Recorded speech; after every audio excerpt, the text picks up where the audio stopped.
ದಕ್ಷಿಣ ಕನ್ನಡ ಜಿಲ್ಲಾ ಗೃಹ ರಕ್ಷಕ ದಳದ ಮೂಡಬಿದ್ರೆ ಘಟಕದ ಕಟ್ಟಡ ನಿರ್ಮಿಸಲು ಅನುದಾನ ನೀಡುವುದು ಹಾಗೂ ಅಲ್ಲಿಯವರೆಗೆ ತಾತ್ಕಾಲಿಕವಾಗಿ ಕೊಠಡಿಯನ್ನ ಒದಗಿಸುವಂತೆ ಶಾಸಕ ಉಮಾನಾಥ್ ಕೋಟೆನವರಿಗೆ ಗೃಹ ರಕ್ಷಕ ದಳದ ಕಮಾಂಡೆಂಟ್ ಡಾ ಮುರಳಿ ಮೋಹನ್ ಚೂಂತಾರು ಸಲ್ಲಿಸಿದರು.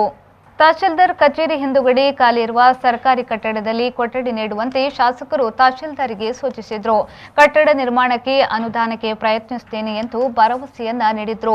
ಮಾಧ್ಯಮದವರೊಂದಿಗೆ ಮಾತನಾಡಿದ ಡಾ ಮುರಳಿ ಮೋಹನ್ ಚೂಂತಾರ್ ಅವರು, ಮೂಡಬಿದ್ರೆಯ ಘಟಕದಲ್ಲಿ 43 ಗೃಹ ರಕ್ಷಕರಿದ್ದು ಅದರಲ್ಲಿ 10 ಮಂದಿ ಮಹಿಳಾ ಗೃಹ ರಕ್ಷಕರಿದ್ದಾರೆ. ಮಾರ್ಪಡಿ ಗ್ರಾಮದಲ್ಲಿ ಗೃಹ ರಕ್ಷಕ ದಳಕ್ಕೆ 10 ಸೆನ್ಸ್ ಜಾಗ ಹಂಚಿಕೆಯಾಗಿದೆ. ಸ್ವಂತ ಕಟ್ಟಡ ನಿರ್ಮಾಣಕ್ಕೆ ಅನುದಾನದ ಕೊರತೆ ಇದೆ. ಕಟ್ಟಡ ನಿರ್ಮಾಣ ಆಗುವವರೆಗೆ ಗೃಹ ರಕ್ಷಕರಿಗೆ ತಾತ್ಕಾಲಿಕ ಕೊಠಡಿಯ ವ್ಯವಸ್ಥೆ ಕಲ್ಪಿಸುವಂತೆ ಮನವಿ ಮಾಡಿದ್ದೇವೆ ಎಂದು ಹೇಳಿದರು. ಮೂಡಬಿದ್ರೆಯಲ್ಲಿ ಒಂದು ಘಟಕ ಇದೆ. ಸುಮಾರು 40-45 ವರ್ಷಗಳಿಂದ ಇಲ್ಲಿ ಕೆಲಸ ಮಾಡ್ತಾ ಇದೆ. ಬಹಳ ಕ್ರಿಯಾಶೀಲವಾಗಿ ಕೆಲಸ ಮಾಡ್ತಾ ಇದೆ. ಎಲ್ಲ ಘಟಕಗಳಿಗೂ ನಮಗೆ ಸ್ವಂತದ್ದಾದಂತಹ ಕೊಠಡಿ ಇಲ್ಲ. ನಮ್ಮ ಹೋಮ್ ಗಾರ್ಡ್ಸ್ಗಳು ಟ್ರಾಫಿಕಲ್ಲಿ ಇರ್ಬೋದು, ಪೊಲೀಸ್ ಡ್ಯೂಟಿಯಲ್ಲಿ ಇರ್ಬೋದು, ಬೇರೆ ಬೇರೆ ಕಡೆ ನಿಷ್ಕಾಮ ಸೇವೆಯನ್ನು ಸಲ್ಲಿಸ್ತಾ ಇದ್ದಾರೆ.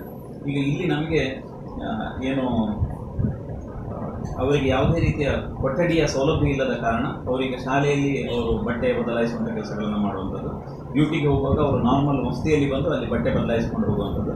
ಸೊ ಈ ನಿಟ್ಟಿನಲ್ಲಿ ನಾನು ಈ ದಿವಸ ಮಾನ್ಯ ಶಾಸಕರಿಗೆ ನಮಗೆ ಒಂದು ವ್ಯವಸ್ಥೆ ಆಗಬೇಕು ಅಂತ ಹೇಳಿ ಒಂದು ತಾತ್ಕಾಲಿಕವಾದಂತಹ ಕಚೇರಿ ನಮಗೆ ನೀಡಬೇಕು.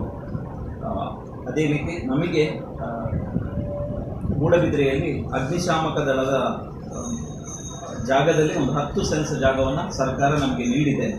ಅದರ ಎಲ್ಲ ದಾಖಲೆಗಳನ್ನು ಇವತ್ತು ಮಾನ್ಯ ಶಾಸಕರಿಗೆ ನೀಡಿದ್ದೇನೆ.